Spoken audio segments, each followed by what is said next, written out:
His first ever female senator is sworn in. Please raise your right hand. Do you solemnly swear? Senator Chuck Grassley reading the oath to interim Senator Darlene Graham on Capitol Hill. She takes over the seat of her late brother, Lindsey Graham, who died last weekend at the age of 71.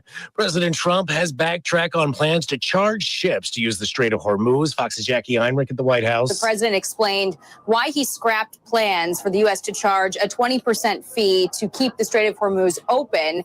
He said he doesn't fully agree with the concept of any country charging a fee for freedom of navigation. The president says Middle Eastern countries would instead invest in the U.S. in exchange for use of the strait. America is listening to Fox News.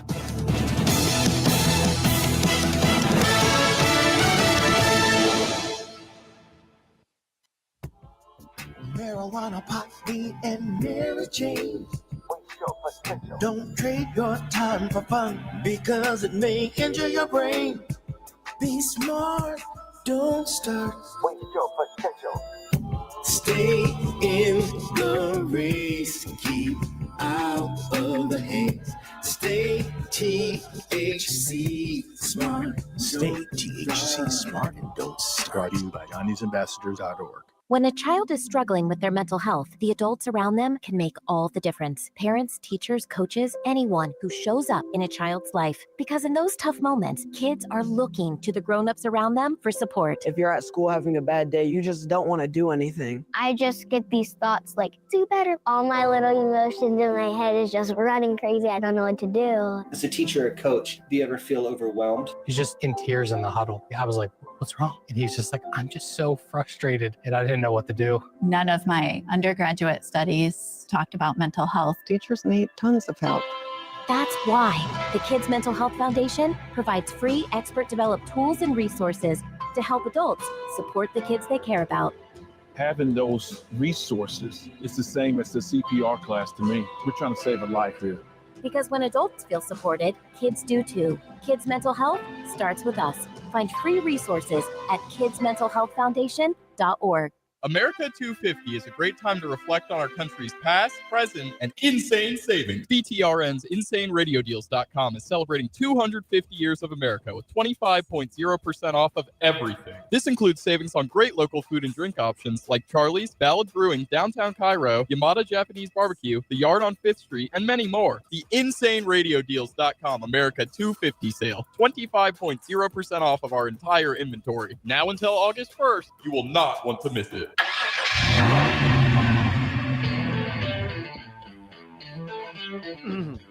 You're stepping into the fast lane on the VTRN Sports app, 93.3 FM and 1320 AM Lynchburg, or by asking Alexa or Google Home, open VTRN Sports Lynchburg. Now, take the fast lane through the topics that matter across the Commonwealth. This is the Fast Lane with Ed Lane.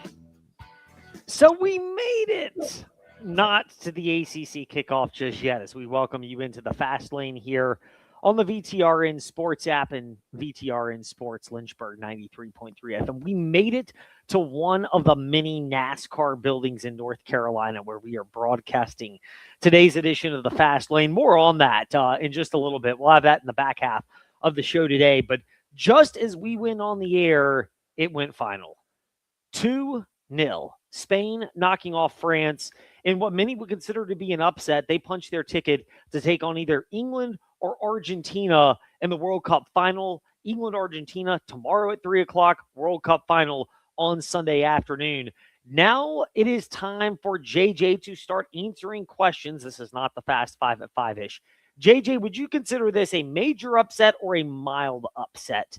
I would say a mild upset. I would say a mild upset, Ed. I mean, Spain was ranked third in the world, so it's not like they're a slouch at all. And in the Euro finals in 2024, they did meet in the semifinals, and Spain actually ended up winning that game 5-4. So Spain has kind of proven to have France's number thus far. And I mean, now they're going to have a chance to play to win their second ever World Cup, their first since 2010. So my question, again, all this comes through from my eyes, as JJ knows, and as you might know, through the prism of more of a casual I'm a diehard NASCAR fan, which is where we are today at the one of the many NASCAR headquarters buildings. But as a casual soccer fan, my impressions were France is the flashier team, but Spain seemed like the type of team that had more of a lockdown defense. And when they could get an early goal like they did on the penalty kick about 20 minutes into the match today, it changes the entire complexion, because at that point, they just take you out of your comfort zone, and it almost is more of a boa constrictor-like effect. Yeah, absolutely. I mean, France, you could say, has the more talented, the more technical players. I think the players who are better on the ball. But what I'm seeing from the Spain team, who's only conceded one goal the whole tournament still, and that was to Belgium in their last game, they have so many guys who are so much more willing to put in the work, run hard, chase down every loose ball. They just look like they want to win. They want to win so much more. They're playing with heart. They're playing with determination. They're playing for each other. And I just think that's something that France might have been lacking a bit. They had the talent. They had the high-end talent, the Mbappe, the Olise, guys who are worth hundreds of millions of euros in the transfer market. But Spain worked better as a team. They had a couple of late goals throughout their knockout run from Mikel Merino, and they've made it to the final. And I can't say I'm super surprised. I did think France was going to win today. But like we said, Spain's the better team. France probably has the better players. So the next question, Spain is the better team, France has the better players. Are these reasonable and apt comparisons that I'm going to throw out there? You're an NBA guy, you're a college football guy, so these ones seem like they might make some sense. But back in the day, the Spurs would win against the Heat or the Lakers. The Spurs were never the flashier team, but when Popovich had them at their apex, they clearly had more than enough high-end talent. Duncan, Ginobili, Parker, Kawhi Leonard. It wasn't the flashy nature of a Shaq and Kobe of the Lakers or of a LeBron and Dwayne Wade of the Heat. But when the Spurs were clicking, they were the team that may not have gathered the sex appeal, if you will, pardon the expression, but ride with us for a second. But they had everything you needed to disrupt that and make a flashy team play ugly, which is not what they wanted to do. Yeah, I think that's actually a really good comparison, Ed. Spain, you could say, is kind of the Spurs of international soccer, international football. Their main kind of calling card is the tiki-taka playing style, which is the ball keeps moving one-touch passes from here to there. That's kind of like those old Spurs offenses. The ball would fly around the court. Everyone would score. You'd get contributions from everyone. But then you still have your star player like Tim Duncan and Lamine Yamal. So, I mean, I say France has the better team, the better talent as a whole, but Spain still has a lot of very, very good players who are playing at the best clubs in the world in Champions League fixtures every time. So I do think the Spurs is a great comparison. The only thing that concerns me a little bit about Spain is Lamine Yamal, the 19-year-old, just turned 19 today, actually, his birthday. He still has yet to have a goal or assist in a major fixture. Going back to the club season with his time at Barcelona, when they're playing big clubs, he has yet to show up with a goal or an assist. Now he has a chance to do it in the World Cup final, and if you can do it then, no one's going to be asking questions anymore of him. So this brings in another comparison. You mentioned Lamine Yamal, who is a key performer for Spain, and not really doing a lot right now. Again, local flashback coming up in the fast lane. When Virginia won their national championship, DeAndre Hunter was largely quiet through the majority of the tournament. But when he needed to step up against Texas Tech in the championship game against Jarrett Culver, who was also a lottery pick that year, people forget Hunter's had a pretty good NBA career. Culver is not. But when he needed to step up, he clearly blossomed and rose to the occasion and showed why he was the most talented player in that situation. Do you expect Lamine Yamal to channel his DeAndre Hunter on Sunday and be that elite player for Spain, or are you worried that we haven't seen a lot out of him because he is so young relative to a lot of other high-end players, particularly whether it's Jude Bellingham of England or obviously Messi of Argentina, among others for both those clubs, that this might continue to be a trend for him and should worry Spain? Yeah, it's a little concerning moving forward because obviously you want the best players in the world to show up at the most important time. Lamine Yamal, he has proven time and time again he's very good. In the semifinals we mentioned against France last year, I want to say he had a brace and scored one of the better goals we've seen in recent history, a curling shot off his left foot from the top of the box. So he has done it before. It's just been years since he's come through in a big moment. I think his talent is too much to deny, whether they play Argentina or England. I would hope and expect from the Spanish perspective that he does come through in the World Cup final. And like we said, if there's a time to test, it is the World Cup final. You could argue the biggest sports game, just period, there is out there. So it's going to be a real test for a young player. But you could say, kind of like we talked about Wembanyama with this year, you could say, oh, he's going to be back. But you really can't guarantee that. You got to have to capitalize on your opportunities when you have them. And just a little tidbit coming in, breaking news. Zinedine Zidane is now officially the manager of France, as Didier Deschamps has retired from the national team after a very long, successful career. So we already have a change in a regime change in France, the national team. So you bring that up. I could not begin to tell you what that means for Team France, and because they lost to Spain 2-0 today, from an international competition standpoint, casual people like me don't really have to consider that for at least 2 years with the Euros and probably 4 years with the next rendition of the World Cup. But just you brought it up. I mean, we're about 10 minutes into less than 10 minutes into Spain defeating France 2-0 today to book their spot against the winner of tomorrow's England-Argentina match in Sunday's World Cup final. And off the loss of France, they have a manager change. I would imagine because of this, it seems like this was the type of thing that was in the works for a while, and they were just going to announce whenever the tournament wrapped up for France, whether that was today or Sunday afternoon. Yeah, it had been established, that this was going to be Deschamps' last World Cup. And he's actually managed more World Cup matches than anyone else in history. This was his 26th match today. So he took charge of France in 2012, made 2 finals, won 1. I feel like no one's mad at his tenure. He ended with 120 wins, 35 draws, and 35 losses. Now they're able to turn the page to Zinedine Zidane, obviously one of the best French soccer players of all time, a man who's had history managing Real Madrid. He's done it at a high level before. I think this is about as good of a transfer of power as you're going to get in international soccer. So while it hurts losing Didier Deschamps, a guy you could argue is maybe the best World Cup manager of all time in terms of resume, but you're moving to Zidane. So I think France, despite losing the World Cup semifinal, the future is still very bright. Mbappe is only 27 years old. He has 20 career World Cup goals. Wasn't quite able to catch Messi's 21 this World Cup for the record, but France isn't going anywhere. They're going to be back. And yeah, I think you got to be happy if you're a French national team. By the way, your ability to pronounce those names, JJ, was not quite Doc Emmerich playoff hockey level. That to me is still the gold standard, how he could eloquently say all those Czech and French and Russian names that I could never begin to pronounce normally, much less with, a couple million people paying attention to me. But we give you a little bit of a round of applause. How much practice did you have to put into that, by the way? Not a lot of practice, more a lot of playing FIFA, I would say. Hearing the commentators say the names, that's always a good way to gather more information about it. I also took a few years of French, so it being the French national team certainly helps. There's still plenty of names out there that trip me up, Ed. That still very impressive from JJ. Anyway, 2-0, Spain knocks off France today.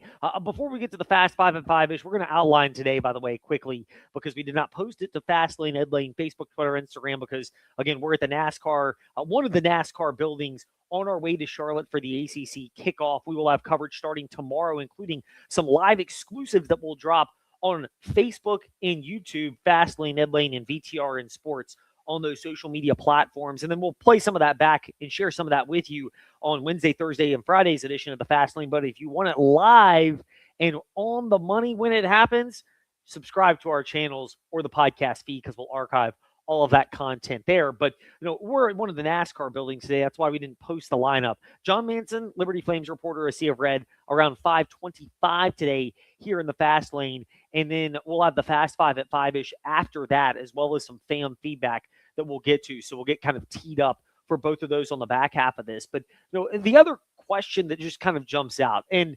two of them. One has been for you, JJ.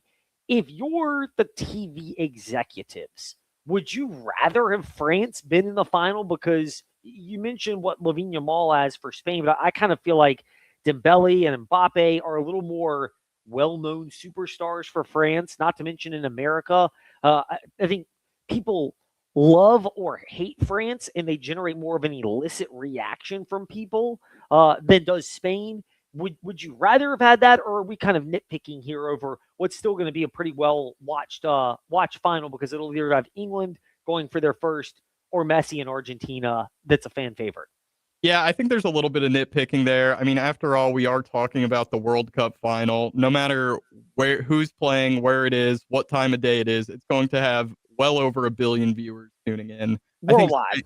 Yeah, absolutely. I think Spain, with Lamine Yamal, he's still already on the stage of a global superstar. He hasn't been around as long as Mbappe or Dembele, like you mentioned. Obviously, Dembele, the reigning Ballon d'Or winner. But Spain's still a very, very good team. They have lots of superstar talents, lots of guys who play for the likes of Barcelona and Real Madrid.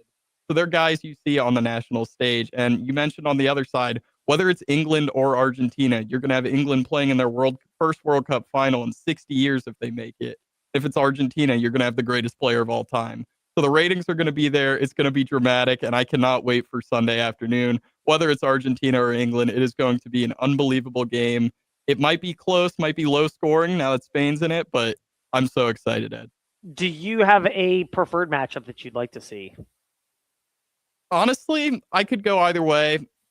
England, I would like to see them succeed just because I feel like their fans want it so bad and they always come up just a little bit short. But I'm a big Messi guy. I'd love to see a chance for him to go back to back. And another interesting narrative is you have to keep in mind Messi played in Spain for like 15-ish years for FC Barcelona.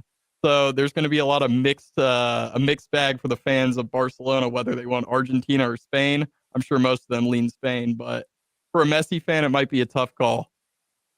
So, you're not in the camp of the type of person that wants England to not get there or not win it just because you like to see them suffer. Are you that sadistic type of sports fan or sports media person, or would you be fine if they won and excited for them if they actually not just won tomorrow, but also won on Sunday? I'm only that way about very particular franchises. And none of them really in international soccer. Something with international soccer, especially England, it just means so much to the country. They've been singing "Football's Coming Home" for 30 years now. That's when that song was made. They've been hoping it's coming home. I would actually be really thrilled for England. I like Harry Kane a lot. He's having one of the most unbelievable goal scoring seasons of all time, actually the second most ever, trailing only Messi.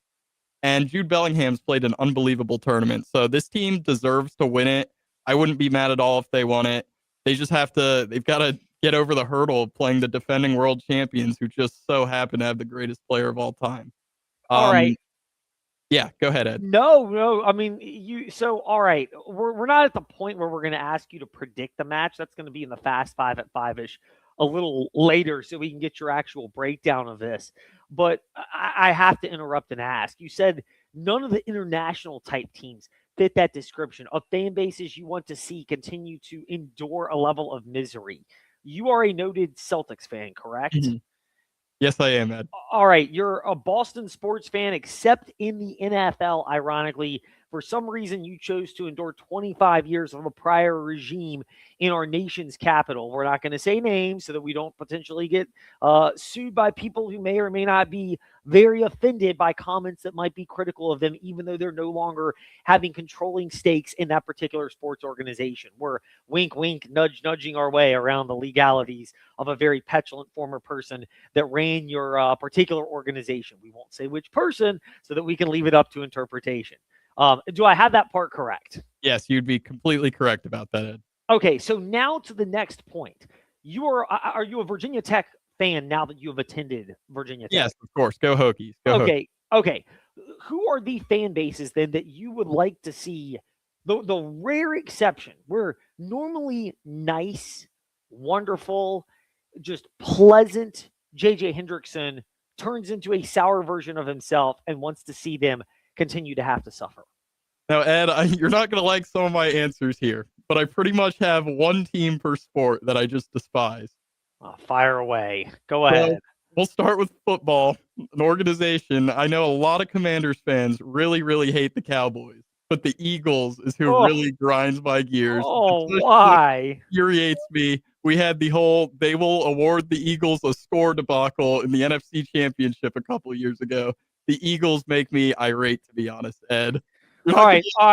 Pause. Either. Go ahead. I am pausing you right there.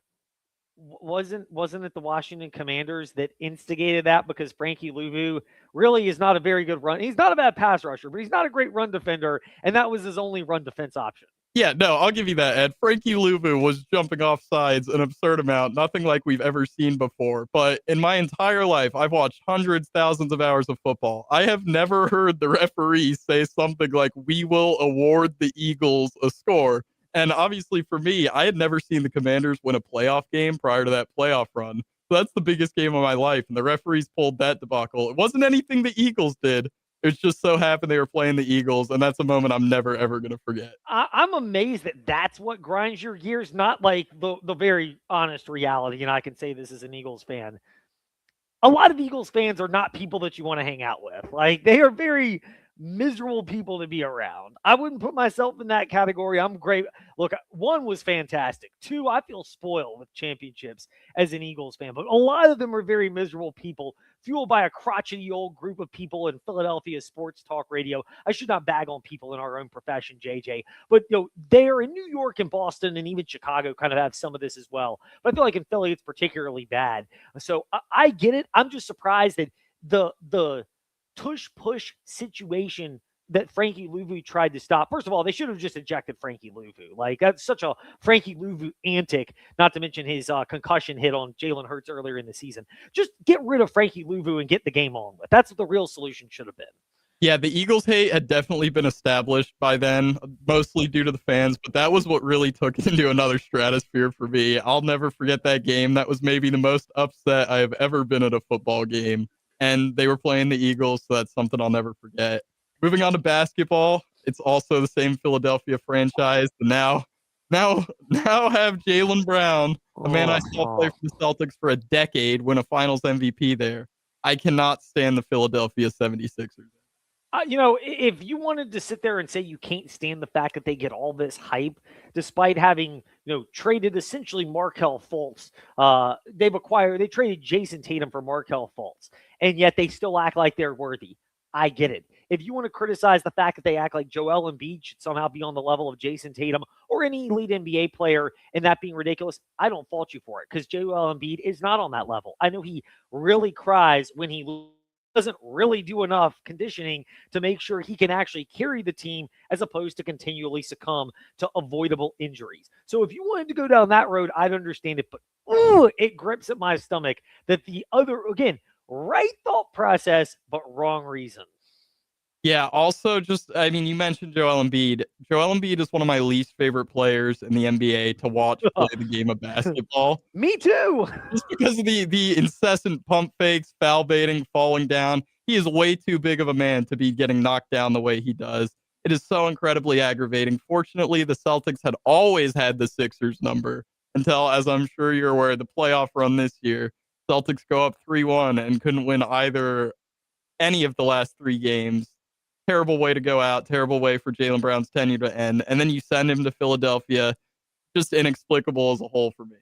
Hey, all those are largely valid reasons. But the irony is a lot of your complaints about the Sixers and Joel Embiid, Philly fans feel the same way. So it's not like you're sitting there, you're kind of preaching to the choir. All right, you've already established you do not like the Eagles and you do not like the Sixers. Who else and we'll go the other two major sports, you want to include hockey, you can. Maybe soccer if you're in that category, and certainly in college sports. Who all is on it grinds JJ's gears, their fans or that organization? So for baseball, I'm a Red Sox fan. I think you know who I'm going to say here, Ed. Trey, do you want to hold off for a week till Trey leaves the building on this one? I'll let it fly now. He just left the studio on his way out, so I'm free to say it. The New York Yankees, I've always hated them just about as much as any organization in sports. Going back, even thinking about when Alex Rodriguez was knocking the ball out of dudes' gloves and acting like he was running normally. The Yankees have always infuriated me.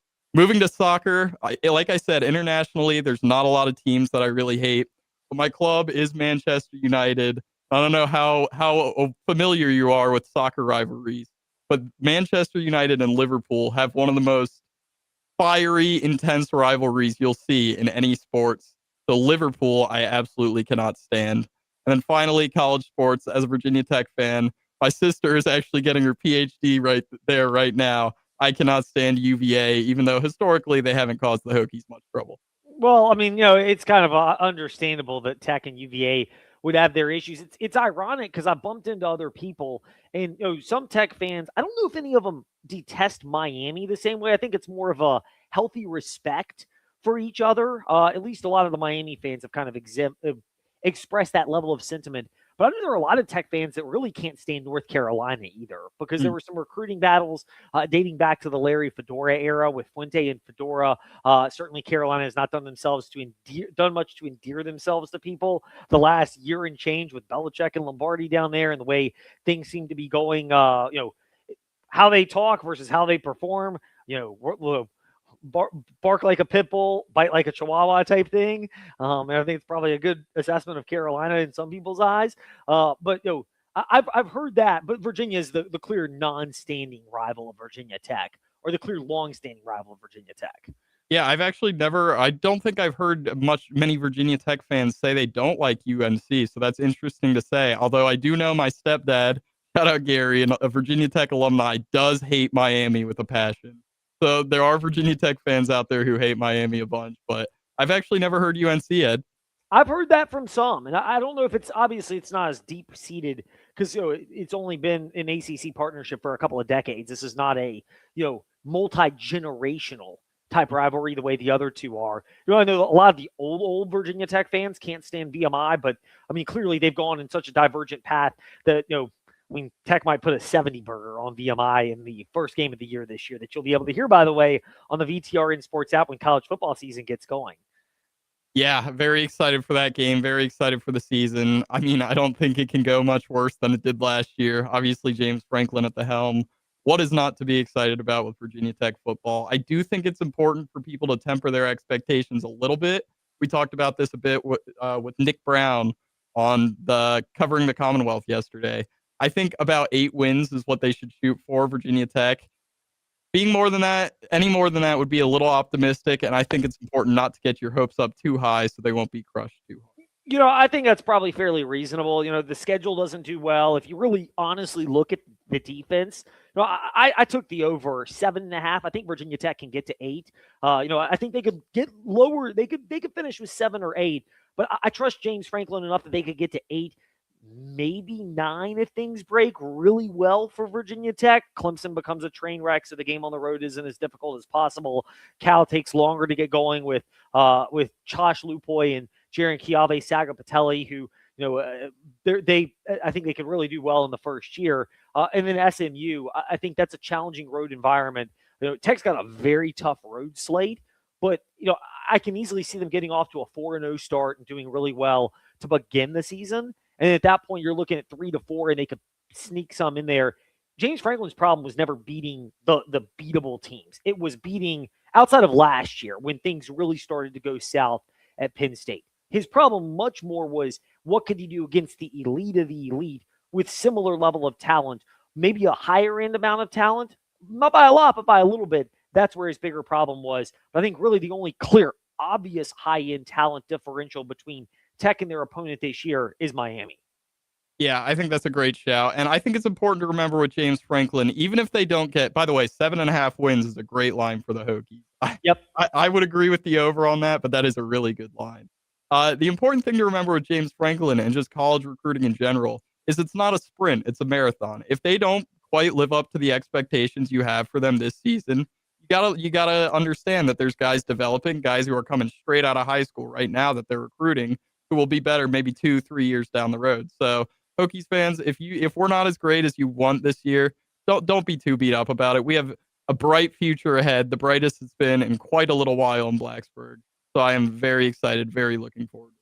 We are coming your way in the fast lane from one of the NASCAR headquarter buildings. There are a handful of them down just outside and in the Charlotte area. We are on our way to the ACC kickoff. We'll have Virginia Tech coverage for you Thursday in the fast lane. And if you want it a little bit earlier, Fastlane, Ed Lane, and VTRN Sports on Facebook Live and YouTube. We'll have the links up there. And Fastlane, Ed Lane, where you listen to podcasts, as we archive all of our content there if you miss any of that live. When we return in the fast lane, though, teams that John Manson, Liberty Flames reporter for ASeaofRed.com, does not like, in particular, Liberty Flames fans don't like. You can weigh in, JJ Hendrickson 27, Fastlane Ed Lane on our social media platforms. When we return, we'll come back with more here in the Fast Lane from NASCAR's headquarters, one of them, on the VTRN Sports app, and ask that smart speaker, open VTRN Sports. Mark Dalton here with Terry Volkswagen. Get ready to fall head over heels for the perfect VW SUV. One size doesn't fit all, though, and that's why Volkswagen has an SUV for everyone. From the compact and affordable Volkswagen Taos to the tech-packed Tiguan and the spacious Volkswagen Atlas. No matter which one fits your lifestyle, you'll love the comfort, performance, and safety. Stop by Terry Volkswagen on Forest Road in Lynchburg or check us out online at terryvw.com. Terry Volkswagen. You'll love our cars. Lunchtime just got an upgrade. Stop by Makadu for our $8.95 weekday special and grab a legendary sandwich at an unbeatable price. Choose from your favorite classics to Coney Island, Betty Bop, Ragtime, or Stogie. Classic sandwiches packed with savory meats and flavors in between fresh bread. Make it a meal by pairing your sandwich with a sidekick, a warm cup of soup, or crispy chips. Great food, cozy vibes, and the best deal in town. Time to share, breaking that ball. Just to be there, the only one. Just to be there at Market. We'll see you at the Dues. Good to great. It's one of the hardest transitions to make. 801 Raw Bar has pulled it off. Their country boil bags have taken the good seafood and flavors from the Bayou region and brought them to the Hill City for a great seafood dish. You can also build your own seafood plates at 801 Raw Bar, featuring fresh shrimp, crabs, scallops, and fish from the Atlantic region. Step back into the relaxing beach house vibe with different regional seafood twists at 801 Raw Bar on Church Street in downtown Lynchburg. Are you sick of running your dryer longer just to dry your clothes? It might not be a dying appliance. It might be a clogged up dryer vent. Call Black Goose Chimney Service to find out. Their certified ventilation specialists don't just diagnose chimneys. They also clean dryer vents through the entire ventilation system. Get peace of mind as you're protected from lint clogging your dryer vents, one of the most common causes of house fires. Call Black Goose Chimney Service today and visit blackgoose.net to schedule your dryer vent cleaning. Hey gang, this is Bud Foster, former defensive coordinator for the Virginia Tech Hokies. Catch the Fast Lane weekdays 5 to 6 p.m. on VTRN Sports 93.3 FM.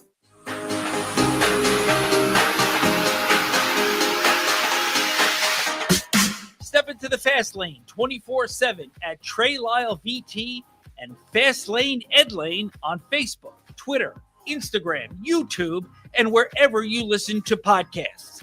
Now, back to the Fast Lane. They are starting to do their previews at aseaofred.com for different opponents, including the 3 games that will define the Liberty Flames this upcoming football season.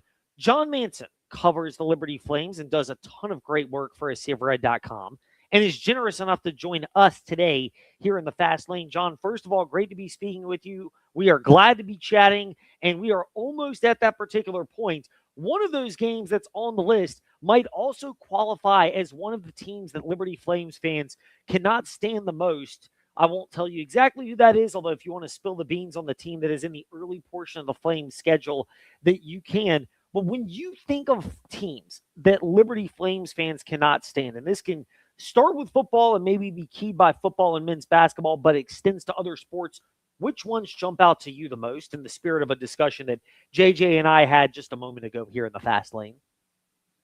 Yeah, good to be on with you again. I can answer that in a lot of different ways. I think the first one that kind of comes to mind is JMU in football. But they haven't played, the Flames and Dukes haven't played in other sports, at least not men's and women's basketball. Women's basketball a couple of times, but men's basketball recently. So, it'd be nice if they would extend their series that they've done in football to other sports, most notably on the hardwood. Both Liberty and JMU have had a lot of success in men's basketball in recent seasons, and I think that'd be a really good game for fans and just a good regional opponent and rival for both those teams to have. But another one, a Conference USA foe that I think, rivalry's kind of brewing and starting to be born there is Kennesaw State. The Owls have moved up to Conference USA and have, they won Conference USA in football last year, and they've had success in other sports, including men's basketball, and Liberty and the Owls have had a lot of history, especially in men's basketball. what they did, both playing for a conference championship in the A-Sun, Liberty's last year there, and now that success has carried over for both of those teams in Conference USA. And then in football, I mean, we know of the history. I mean, Conference USA, the championships, 2 of the last 3 have gone to either Liberty or Kennesaw State. And then also, Kennesaw getting that huge upset of Liberty a couple years ago when the Flames were still undefeated in regular season play in 19 games, first 19 games under head coach Jamie Chadwell. And the Owls were winless and pulled off one of the more shocking upsets in all of college football, not just in Conference USA. So I think that's one rivalry that's starting to brew and is starting to get up there, and a team that Liberty fans want to beat quite frequently and across all sports. They've also had success in other sports as well, including baseball as well. And we could go up and down the list, but I think Kennesaw State, and there are 2 teams, Liberty and Kennesaw State, and when you're talking about a Conference USA league that's spread so far, from Delaware to New Mexico, Liberty and Kennesaw State are 2 of the more geographically close location schools in the league. You referenced the geographical part, and you mentioned that as well in the Liberty JMU feud that Flames fans feel toward the Dukes, and I would say vice versa. I think JMU fans consider Liberty to be a rival as well. I know, is there a part of you that applauds the fact that this series has been ongoing, and it appears there have been efforts to keep these matchups on the docket in future years, and what's now been dubbed the Battle of the Blue Ridge, that both of these programs understand the value of this rivalry and creating something in an era where maybe you'll get back to it depending on how college athletics looks in 5 to 10 years, but you don't really have an idea of that just yet. And when fans are left in limbo, they can at least cling to something that, to their credit, JMU and Liberty have done a good job of finding a way to embrace that. Yeah, I mean, I think it makes perfect sense for both teams. I mean, you're talking about a Liberty team who, in 2023 was a top-ranked Group of 5 champion in college football, making it to the Fiesta Bowl. And then obviously JMU did the same thing this past year as a Sun Belt champion, making it to the college football playoffs. So, and even years prior to that, both teams have had success. Liberty at the FBS level since moving up in 2019, and JMU even back in their days in the FCS, and now since they've moved to the FBS as well too. So 2 preeminent Group of 5, now Group of 6 teams with the Pac-12 in the country, and they're located about 100 miles away from each other. It makes perfect sense for them to play, and especially as talking about how spread out Conference USA is. Let's not kid ourselves. I mean, Sun Belt, there's some, it's more geographically, you're a more geographical type of conference where it's more closely aligned than some of the other conferences are nowadays. But they still got some trips, Louisiana and things like that as well too, Mississippi and others.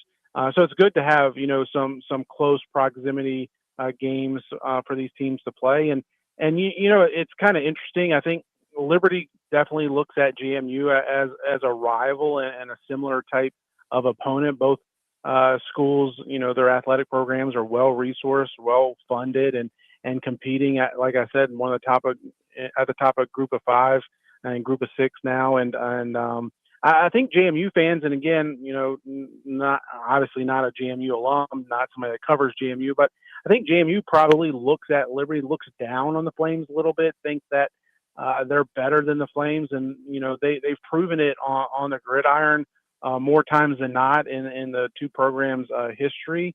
And Liberty really needs to win some games in this series. It can start here in just over a month in September to start to show to their Harrisonburg natives that the Flames are for real and to be taken seriously, because I think it's gotten to where some JMU fans probably think that they're better than Liberty in football, and understandably so in what they've done in their past. Specifically at when they're in the FCS, winning national championships and competing, in one of the top conferences at that level in the CAA, and now what they've been able to do in their early years in the FBS. John Manson, a seaofred.com, covers the Liberty Flames and is stopping by with us today here in the Fast Lane. We're, by the way, at one of the NASCAR headquarters. If you're looking at Fast Lane, Ed Lane, or VTRN Sports on Facebook Live and YouTube and wondering why we've got the racing picture in the background, we were treated by some folks at NASCAR to being able to stop into one of their locations and post up for the show. So we're extremely grateful. Starting fast for the Liberty Flames. You mentioned the JMU Dukes. I'm fortunate. I've been traveling to New York, to North Carolina, places where it's, how shall we say this, easier to find a way to act on some hunches about Liberty's season opener against the JMU Dukes. They're a 6 to 6.5 point underdog. I'm not saying the Flames are going to win that game outright, but that to me screamed like an opportunity for Liberty. And I think Liberty, maybe they lose the game. Maybe they lose the game by 7 points or more. But considering, are people forgetting that this is not the same JMU team that defeated Liberty last year, went undefeated in the regular season, and made it to the college football playoff? They are literally starting entirely from scratch, basically, with a new coaching staff, a new group of players. And for the Flames, that makes it more imperative that they have a chance to beat the Dukes early and get this 2026 season off on the right foot. Yeah, I mean, if there was ever a time you'd want to play JMU this season, it would be in week 1. They got a brand new coaching staff and a ton of new players, a host of new players. Obviously coming off a very good season last year, like I said, made it to the CFP and won the Sun Belt. So, and that's going to be their home opener. So they're going to be celebrating some of the success they had last year. But like you said, and like I kind of referenced is, as a new head coach, Billy Napier takes over. You don't know how good this JMU team's going to be. I know they were picked to repeat in the Sun Belt in their media days that came out earlier this week, but you really don't know. And we talked about this earlier in the summer. Is it's so hard to try to make guesstimates at what these college football teams are going to be, especially in the group of 6 level, is because they have so much turnover. I mean, you can say the same thing for Liberty. I mean, Liberty's brought in 40% of its roster is going to be brand new. So a lot of new faces, especially on the defensive side of the ball in the secondary, where you might have an entirely new look defensive secondary for the Flames starting in week 1. So a group that has never started the game. Nobody in that group has started a game at Liberty. Perhaps could be in week 1. So a lot of question marks for the Flames too. Now you are in the 4th year of Coach Chadwell, and you like to think there's some continuity, but there's also a lot of new faces on the coaching staff as well too for Liberty. So and for JMU, they've got a couple of members of their new staff that was at Liberty. Josh Lynam was Liberty's linebacker coach last year. Now he's over at JMU, and also a former assistant coach under Hugh Freeze has also joined the staff there. So they're familiar with Liberty. They're going to be wanting to beat the Flames and get off to a good start. It's a game that you love to have, and you love to have it week 1, something to look forward to all summer, and both give both fan bases something to brag about. Whoever it is that wins the game, and for Liberty, coming off the 4-8 season last year, you mentioned getting off to a fast start, and that's something that if you're able to pull off that win, pull off that upset in week 1, it can really set the table for you to bounce back to what you were back in 2023 and even before that. John Manson from AseaofRed.com is stopping by with us today in the Fast Lane. John, I always like to just monitor who schools are bringing to their conference media days. Of course, we're on our way to Charlotte for the ACC football kickoff. We'll have coverage Wednesday, Thursday, Friday in the Fast Lane. And for those that want it live, VTRN Sports and Fast Lane, Ed Lane on Facebook Live and YouTube. We'll have it during the Fast Lane, 5 to 6 p.m. on the VTRN Sports app and Fast Lane, Ed Lane, wherever you listen to podcasts. And I know, by the way, y'all be cranking up your new Sea of Red podcast, I'm sure, coming up as these weeks get closer. But Jamie Chadwell obviously going to Conference USA Media Days for the Flames. He's joined by tight end Caleb Ryan and linebacker Darrell Farrar. No quarterback present, first of all, in that. Are you surprised at all, given that a lot of people think it's Deshaun Purdy, but it seems like this coaching staff does not want to give away the quarterback competition, and they're not ready to announce somebody just yet? Yeah, no, I'm not surprised. I didn't expect a quarterback, and it's really, as you go through, who would you choose for the Flames? I mean, not a quarterback. not a running back, because the entire running back room has been completely remade with the exception of Jalen Coleman, who had a solid year as a true freshman last year, but probably not somebody you want to throw into that limelight so early on. And same thing at the receiver room. Jamari Person, you could probably make a case for him, but Caleb Ryan's an interesting selection. Tight end, veteran, a guy who started his career as a walk-on and, really became, pretty much a starter. He split time last year with Austin Henderson at tight end and Jacob Jenkins as well, too. But, was playing arguably starters snaps last year at tight end. And now he's stepping into a tight end room that's got a lot of new faces alongside him. So you would expect him to be a veteran and a leader in that room and on the offensive side of the ball. And Darrell Farrar is Liberty's top returning leading tackler from a season ago, and a linebacker who transferred in a year ago and has had a lot of success his first year and is now looking to take that next step, be an all-conference type, take that next step, be an all-conference type of performer for the Flames. But, Ed, it's something similar, something I had similar thoughts recently thinking about Liberty's representatives. It used to be that, I think it's changed a lot. You let me know your thoughts on it, especially when you cover other conferences and other teams as well, too. How, you used to be able to look forward to who was going to be at these conference media days and it was household names, in days gone by, a Rashad Jennings, Mike Brown, Buckshot Calvert or AGG or whoever the case may be. Some of these guys that are household names and some of the all-time greats at previous schools. But now a lot of times it's guys that either you don't know because they haven't played much, or it's you're more, not to say role players, but guys that aren't as household or as familiar names as you've seen in years past. At least that's what we've seen out of Liberty here in recent years. I don't know if that's something you're seeing kind of becoming more of a trend across college football. And I think that's due in large part to the transfer portal and these rosters turning over so much year to year. I think it's a great point, John, about just what you've got right now with the nature of the transfer portal. The categories I'd put most of the players in terms of when they get to different locations, it's either it's a returning player, which probably means even the best returning players, unless you're at like an elite big spender program, Miami in the ACC, Georgia, Texas, someone like that. For the most part, even if you're a high-end player, you may just transfer from one roster to the next year. So that thins out the potential candidate pool. It's almost like either you've got, your solid role players that are returning from the prior year and maybe ready to pop, maybe not, but you know what they are, or it's a quarterback that you clearly are confident is going to be your guy, even if they came in from the transfer portal. And, I think Liberty is honestly just a reflection of that. They're not clear. I think most people think Deshaun Purdy is probably going to be the guy, but they're not ready to make that announcement yet. And I get why.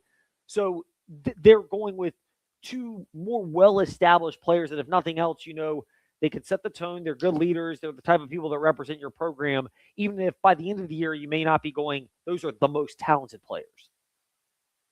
Yeah, I agree with you. And, for Liberty, it's also interesting because Aaron Fenimore went last year as a sophomore, and he's obviously a captain and returning team leader. But I guess they didn't want to take him 3 straight years in a row, so they had to mix it up on the offensive side of the ball and not go with their, what would this be? I think his 3rd year starting at center and 4th year in the program, guy that's been with Coach Chadwell since day one. I mean, he was committed to Liberty when Chadwell, or committed to Chadwell when Chadwell was at Coastal Carolina as a high school senior, and then flipped that commitment after Chadwell left Coastal, obviously, and came to Liberty and has been there with Liberty and Chadwell ever since, and has grown into not just a team leader, but a captain and an all-conference type performer. And, Liberty's really going to have to lean on that offensive line a lot here, especially early in the season where they return, 4 starters, including Fenimore, and also bring in a few high-level transfers that looks like behind offensive line coach Bill Durkin, that might be the strength of this Liberty offense, at least to begin the season. And we'll see as they try to figure out, who those skill position players are, quarterback, running back, and also at receiver. John Manson with us here in the Fast Lane. John, we'll wrap it up on this. Ben Blair, second round pick from Tampa Bay. Tanner Marsh, 9th round from the A's. Flames had a couple more players drafted in the Major League Baseball draft. All told, is that a pretty good haul from a Flames team that managed to make the Conference USA tournament final? They managed to make the college baseball, the NCAA baseball tournament this year, and really turn in a pretty impressive performance in year 2 of Bradley LaCroix. Yeah, I mean, it's just a tremendous, feather in the cap or cherry on top of the season that Coach LaCroix had in his second year. And you mentioned, winning or tying the program record for wins in a single season and making it to a regional final, which is as far as Liberty Baseball's programs ever made it. And then you add to that 4 drafted players in the MLB draft. Highlighted by Ben Blair, the second highest draft pick in program history, checking in at number 49 in the second round. And, just one spot behind number 48, which is the highest ever, Sid Bream, when he got drafted back in the 80s. So you love it for Ben Blair. I mean, this is a local kid who grew up right down the road in Gretna and decided to play for his hometown team, grew up a Liberty fan and was able to play there and had a stellar career starting as a true freshman, as a key reliever for the Flames, then moved into the weekend rotation each of his last 2 years and was obviously one of the top pitchers in the entire country this past year. And he didn't have to go into the portal. He stayed home and, was true to his hometown team, even through the coaching change where Liberty went from Scott Jackson, who recruited Blair originally, and stayed with Liberty through the coaching change with LaCroix coming in and now getting picked in the second round. You can go and look at his that draft value, what he's likely to be signing for as a rookie, and you love it for him and for this Liberty program, and really hope Blair going to the Tampa Bay Rays, he's able to quickly make his way up the ranks and be on a MLB roster here before you know it, and maybe even playing down in Durham. I know that's their one of their affiliates is down in Durham, so maybe we can see Blair here near to Lynchburg. Yeah, it'd be kind of cool to see that. If you could see him in the minors on his way up to the big leagues and continuing to be exposed to people in a great way with what he's been able to do. Ben Blair and Tanner Marsh going to the other side of the country with the A's. But somebody, you don't have to go to the other side of the country to consume his insight, or you can if you're on the other side of the country. But he's everywhere at seaofred.com. John Manson with us in the Fast Lane. John, great to be speaking with you. Conference USA Media Days are next week. Pretty soon we'll be seeing each other regularly over at the Liberty Flames Sports Complex over at Williams Stadium. It's about here, and the end of the year is basically here as well. Yeah, we just about made it through the dog days of summer, but hope you've been able to enjoy some summertime, and we'll talk to you soon. We look forward to it as well. John Manson from seaofred.com with us here in the Fast Lane. When we return, we are going to do our best to blitz through the Fast Five at 5-ish after this. Big transitions feel like big hurdles. That's why Central Virginia Counseling has 2 dynamic 6-week summer groups for rising 6th and 9th graders packed with essential life skills. Each week targets a new skill for success, tools like organization, time management, task initiation, anxiety reduction techniques, and skills for making friends and communicating well. Through peer connection and expert guidance, students will gain tools to feel capable, connected, and ready for day one. Visit us on Timberlake Road or Wigington Road in Lynchburg, or at centralvirginiacounseling.com to learn more.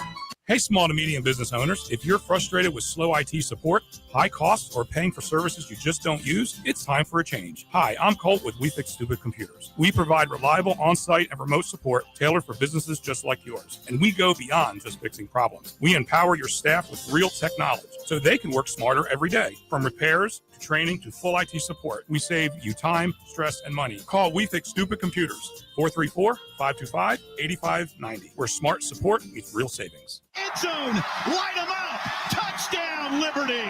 The atmosphere at a game is amazing. It is like family. I've been a season ticket holder for 14 seasons. The atmosphere is electric. On the near sideline.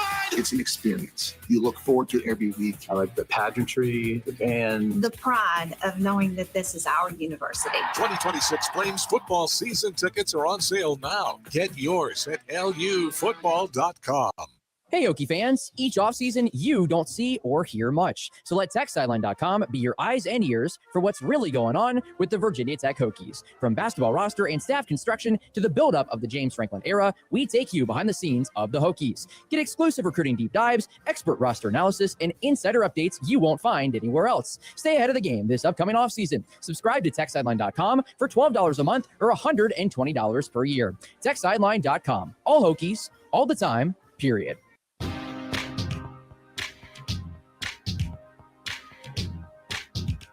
Step into the Fast Lane 24/7 at Trey Lyle VT and Fast Lane Ed Lane on Facebook, Twitter, Instagram, YouTube, and wherever you listen to podcasts.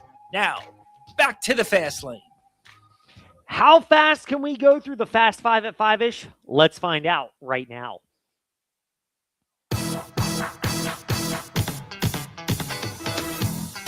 It's time for Fast Five at 5-ish.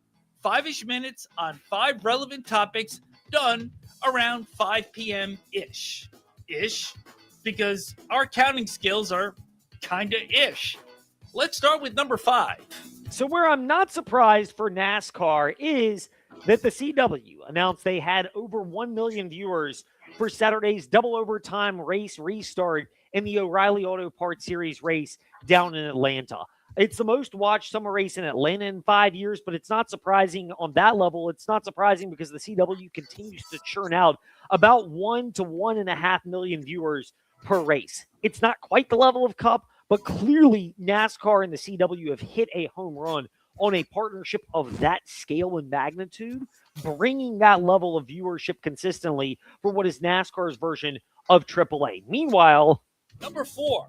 The other side of it, I will confess, to get my usher on, I am surprised that 1.5 million people stuck around for the rain-impacted Cup race at Atlanta this past Sunday night / Monday morning. I know they were on pace for 2.5 million, so it dropped by about a mil, but I'm surprised that it wasn't worse than that. First of all, it's a testament to the fact that the quality of racing was fantastic. More on that in just a second. But also the fact that people knew that they were willing to stick around this long. If nothing else, there's clearly a core base of people that will stick with NASCAR, and you cannot call them, pun intended here, fair weather fans. Meanwhile, number 3. The race also was one of the highest rating races on Jeff Gluck's infamous poll for theathletic.com of was it a good race. Over 90% of people said that it was. I actually voted no because I didn't like the timing of it. It's not for the quality of action. It's quality-wise, you could argue it or Kansas are some of the best racing action we've seen all year in the Cup Series. I just voted no out of principle for the timing of it. But if you're going on the quality of racing itself, it's really hard to disagree with that. Meanwhile, number 2. All right, look, we give a lot of criticism at times when it's warranted. And this one to former Virginia Cavalier edge Charles Snowden, who has been suspended by the NFL for the first 3 games of this season because of a DUI violation.